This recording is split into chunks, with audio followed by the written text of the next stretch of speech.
Airstrikes and bomb attacks continue in the Middle East. This is an act of sheer evil. As President Biden stresses to Congress the importance to aid Israel. A Florida woman faces charges. This is about voter intimidation. For something she did during the 2020 elections. Looks like trick-or-treating may not be a treat this year. These stories and more coming up on Newsbreak. Hello, South Florida. I'm Kelly Sanchez. I'm Kenneth Bueno. Today is Wednesday, October 11th, 2023. Live from the Lee Caplin School of Journalism and Media in North Miami, this is Caplin News. Israel is ramping up airstrikes in Gaza today as the war stretches into its fourth day. President Biden is stressing U.S. support for Israel and calling on Congress to help. But as CNN's Jen Sullivan reports, turmoil in the House of Representatives could derail efforts to send aid. At night, the skies near Gaza lighting up as Israeli defense missiles target Palestinian rockets. The sound of sirens filling the air. During the day, streets submerged in smoke, rescue teams pulling out bodies from under rubble. It's the forces of evil, the forces that want to take us back 500 years. In Gaza alone, hundreds are dead and many more missing, including Americans. As tensions rise between Israel and Hamas, so does the fear from families wondering what's happened to missing loved ones, like Jacob Ben Sr., whose daughter Danielle has been missing since Friday. You can't rest, you can't eat, you can't live, you can't breathe. My heart, it's on the floor. The atrocities in Israel triggering global reaction. This is an act of sheer evil. On Tuesday, President Joe Biden calling on Congress to take immediate action, saying he wants to send ammunition and interceptors to help Israel fight Hamas. We're going to make sure that Israel does not run out of these critical assets to defend its cities and its citizens. But turmoil in the House of Representatives could hinder efforts to send help. Without a speaker, the House is unable to vote on any legislation, including aid packages. We got to get 217 votes to go to the floor. Tuesday, Representative Steve Scalise and Representative Jim Jordan laying out their reasons to be the next speaker. But without a clear frontrunner, the future for aid to Israel is unclear. I'm Jen Sullivan reporting. As Jen mentioned, without a speaker, the House is unable to vote on any legislation. Israel is at war, and a government shutdown is looming. House Republicans say they hope a vote scheduled for today will be an important step forward.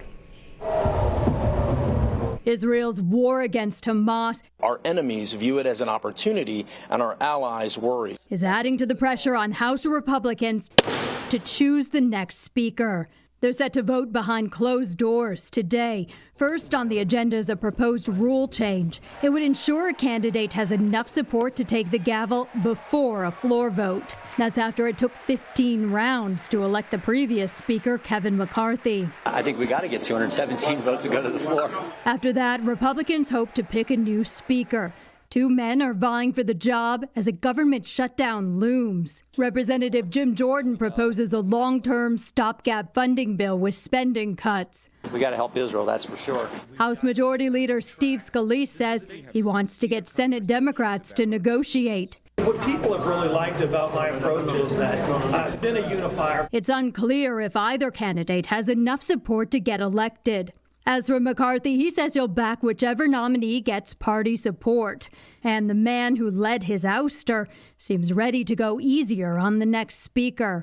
I'm very confident that both of these men would represent an upgrade over Speaker McCarthy. I'm Amy Kiley reporting. A woman accused of voter fraud in Florida is fighting back, and she's getting help from a high-profile civil rights attorney. Benjamin Crump held a news conference in Tallahassee yesterday. He's defending 69-year-old Marsha Irvin. She allegedly voted while on probation in the 2020 and 2022 primary elections.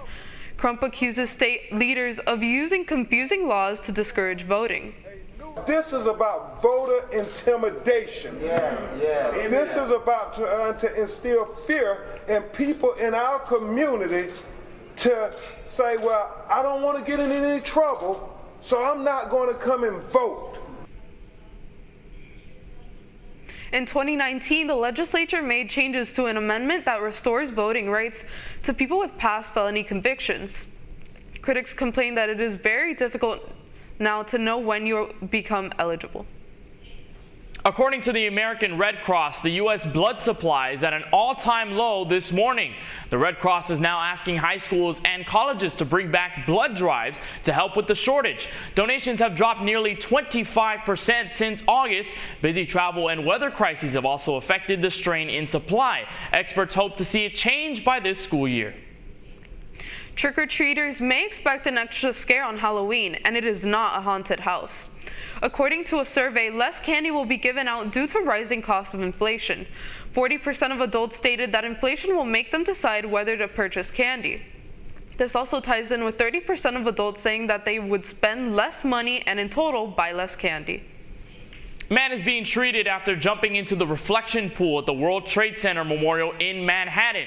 The unnamed man fell about 30 feet to the bottom on Monday. The water at the memorial has been turned off as a result. Sources tell rescuers that police went through an access door used for maintenance to get to the jumper. The 33-year-old man told police he did this, quote, for his father. We saw the firefighters and the emergency personnel come down the escalator as we went into the memorial.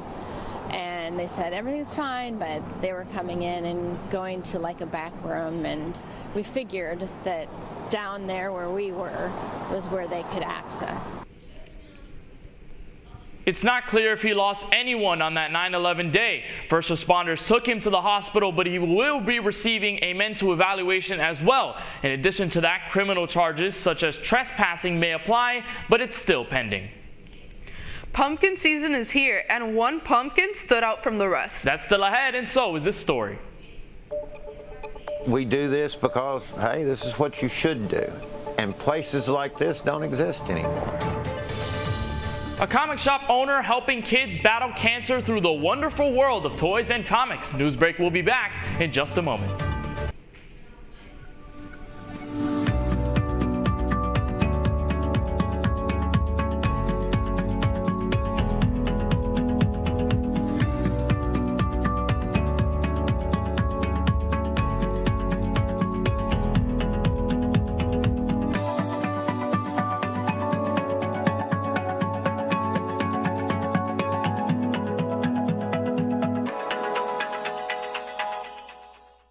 See us dream. See us remember. See us protest. You matter. Your feelings matter. Your identity matters. Everything about who you are matters. See us fight back. See us rebuild.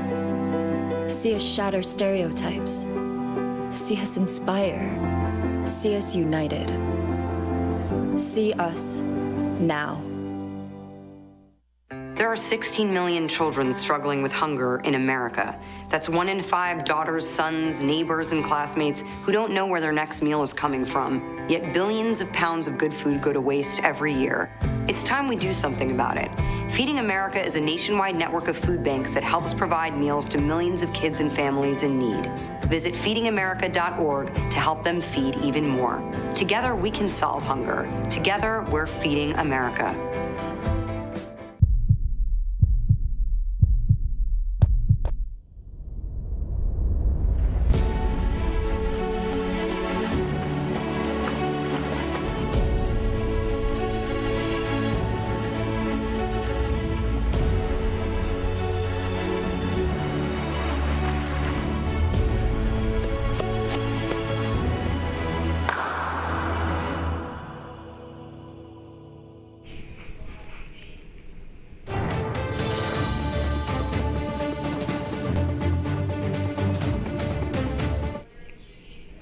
Grandfather's fight, a man using comics to deal with a very serious situation.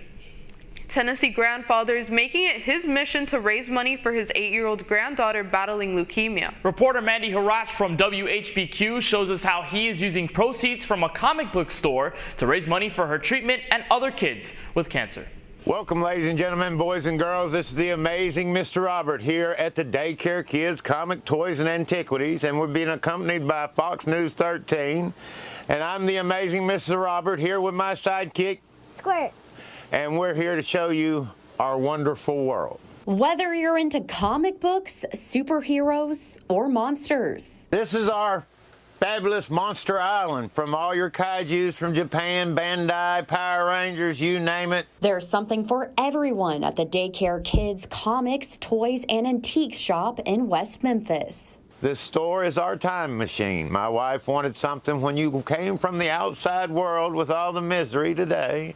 You could come in here and forget it for one moment and remember being a kid. The owner, known by many as the amazing Mr. Robert, started collecting more than 4 decades ago and opened his shop 7 years ago. His wife helped him find unique, one-of-a-kind pieces until she lost her battle to cancer in 2020. 7 days later, his granddaughter Hannah was diagnosed with leukemia.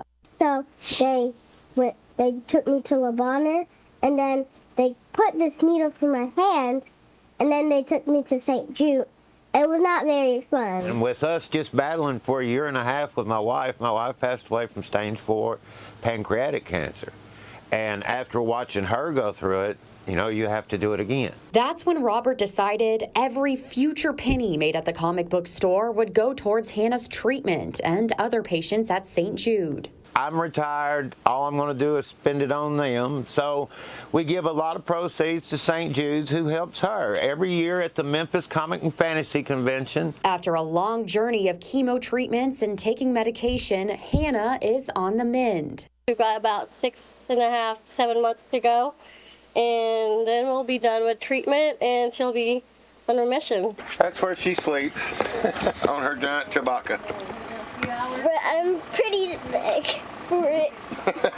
And Robert's collection continues to grow in memory of his wife and in honor of kids like Hannah. We do this because, hey, this is what you should do. And places like this don't exist anymore. That was the WHBQ's Mandy Hirach reporting. As Hannah's treatment is closer to remission, Mr. Robert, who is retired, continues to pay it forward for all kids battling cancer. Just in time for Halloween, there's a new Pumpkin King, and it is a giant one. A giant pumpkin by the name of Michael Jordan dominated the pumpkin weigh-off in California. It clocked in at around 2,749 pounds, making it the greatest pumpkin of all time. This huge weight also set a new world record for the books. You're watching Newsbreak, and we're coming right back.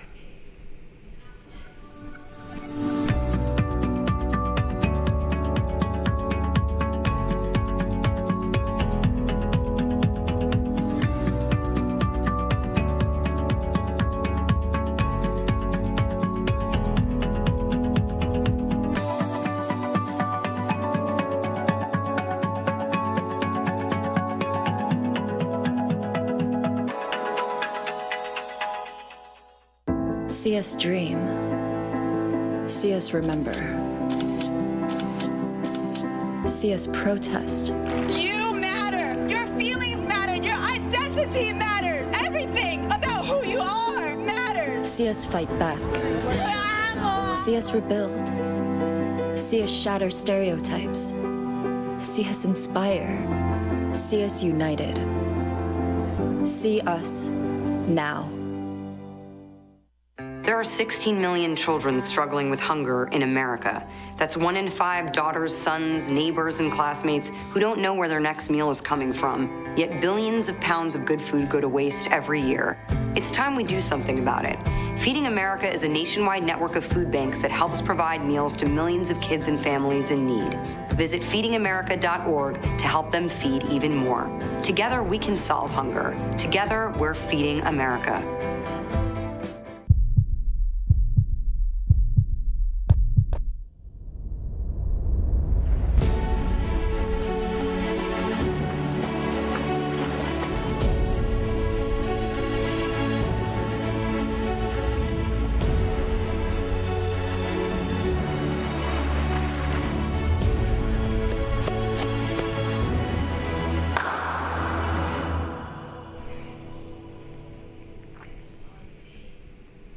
Well, that's all the time we have for Newsbreak. I'm Kenneth Bueno. I'm Kelly Sanchez. Get more news anytime at caplinnews.fiu.edu.